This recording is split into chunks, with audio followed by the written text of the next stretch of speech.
सखी हम सैया जी के बतिया गजबे के कटल सुहाग वाली रतिया। का कहीं सखी हम सैया जी के बतिया गजबे के कटल सुहाग वाली रतिया। कोई बहानावा मनला ओकर मानवा तनिको ना छोड़ले बा। ए सखी सखियावा रात भर कोड़ले बा दुआरी पनरिया फोड़ले बा। सखियावा रात भर कोड़ले बा दुआरी पनरिया फोड़ले बा। ए सखी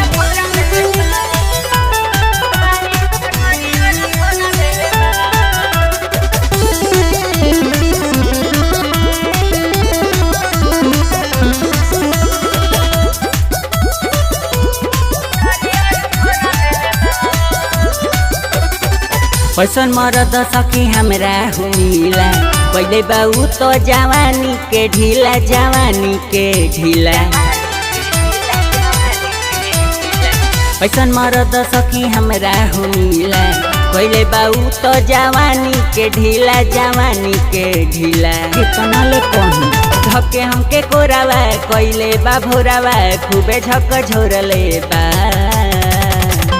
तपियावा रात भर कोड़ले बा दुआरी पनरिया फोड़ले बा।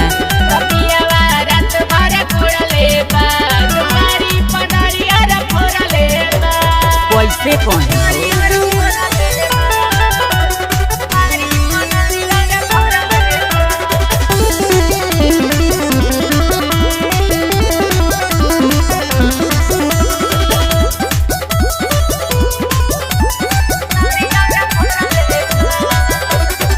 चंचल री सब नहीं बुझेला पीरा लागे कि पी के आइल रहे मदिरा हो पी के मदिरा।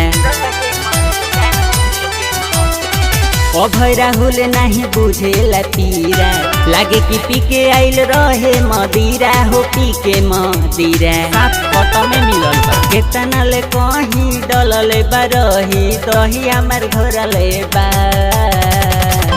तपियावा रात भर कोड़ले बा दुआरी पनरिया फोड़ले बा। तपियावा रात भर कोड़ले बा दुआरी पनरिया फोड़ले बा।